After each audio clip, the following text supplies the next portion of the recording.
Le chef de l'État, son Excellence Bassirou Diomaye Diakhar Faye, a salué les conclusions du dialogue national sur le système politique. Il a félicité l'ensemble des participants, notamment les acteurs de la plateforme Djoubenti, pour leur mobilisation et leur contribution patriotique.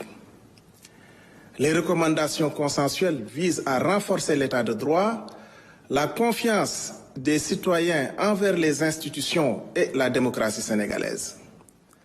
Un comité spécial sera mis en place dans un délai de 3 mois pour proposer les textes législatifs et réglementaires nécessaires à la mise en œuvre de ces réformes.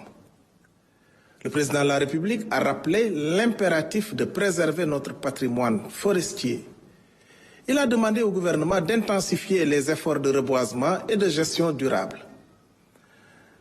La journée nationale de l'arbre, prévue le 3 août 2025, sera placée sous le thème « Reboisement, souveraineté alimentaire et développement territorial durable », avec comme arbre parrain le manguier et le baobab. Le Sénégal poursuit son engagement en faveur de la transparence dans la gestion des ressources minières et pétrolières, conformément à l'initiative pour la transparence des industries extractives, ITIE 2025. Le gouvernement est chargé de finaliser l'actualisation du cadre réglementaire et d'assurer une redistribution équitable des revenus miniers. La lutte contre la vente illicite de médicaments et la cartographie des officines autorisées sont des priorités. Le chef de l'État a demandé une évaluation complète des interventions publiques dans ce secteur, ainsi qu'un suivi rigoureux des plans de relance des industries pharmaceutiques nationales.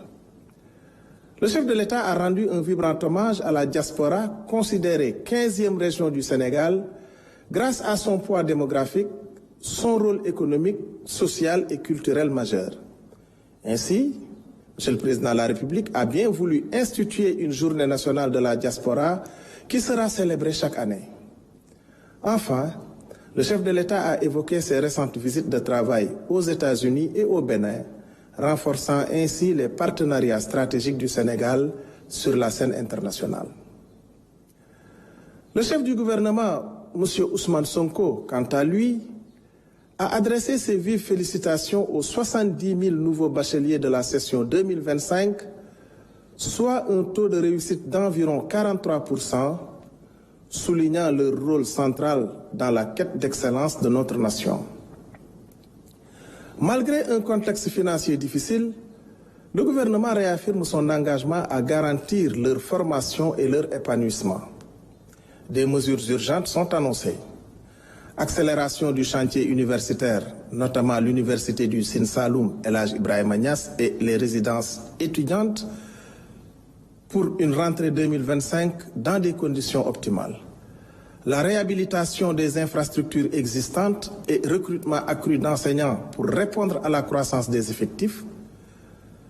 La réforme des curricula pour aligner les formations sur les besoins économiques avec un focus sur les filières techniques et professionnelles. Le Premier ministre a donné des instructions aux ministres concernés pour une exécution diligente de ces projets conformément à l'agenda national de transformation. Le gouvernement dresse un bilan mitigé du programme d'appui à la modernisation de l'administration, le PAMA. Progrès notable, déploiement de 14 bureaux relais, 85,7% de satisfaction, et digitalisation partielle des procédures. Défis persistants, retard dans la transition numérique, rationalisation insuffisante des structures et gestion des ressources humaines à perfectionner. Une restructuration ambitieuse du PAMA est lancée, articulée autour d'une transition numérique accélérée avec la dématérialisation intégrale du courrier administratif sur une période de 3 mois, d'un renforcement de la gouvernance et de l'éthique publique via un nouveau code de conduite et un suivi rigoureux, et d'une amélioration de l'accueil et des services aux usagers pour une administration efficiente et transparente. Le Premier ministre exige une traduction concrète des recommandations issues des récentes consultations nationales, avec des plans opérationnels et des rapports trimestriels. Il a insisté également sur un suivi rigoureux des 48 actions identifiées lors de sa mission en Chine, dont les premières diligences ont été achevées par la primature. Pour conclure, le gouvernement, sous l'impulsion du président de la République, reste mobilisé pour transformer durablement le Sénégal. Le Premier ministre appelle à la rigueur, la coordination et l'engagement de tous, administration, partenaires et citoyens, pour concrétiser ces réformes structurantes. Je vous remercie de votre aimable attention et vous souhaite une excellente soirée.